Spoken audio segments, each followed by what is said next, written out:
ఆ విద్య మనకు ఆస్తి అన్నది మన ప్రభుత్వం నమ్ముతుంది కాబట్టి ఈ విధంగా బడ్జెట్ పెట్టడం జరిగింది అధ్యక్ష. మరి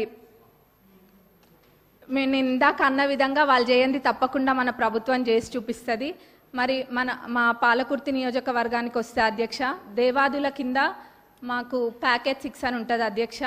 మరి అన్ని కంప్లీట్ అయినాయి కానీ అధ్యక్ష, ఎందుకో మా ప్యాకేజ్ 6 మటుకు గత 10 సంవత్సరాలకు ఎంతో నిర్లక్ష్యానికి గురై ఉంది అధ్యక్ష.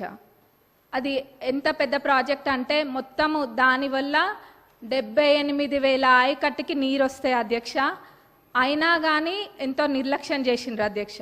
మొత్తం కలిపి కూడా 30-35% పనులు కూడా పూర్తి కాలేదు అధ్యక్ష. రైతులు అంటే అంత చిన్న చూప అధ్యక్ష.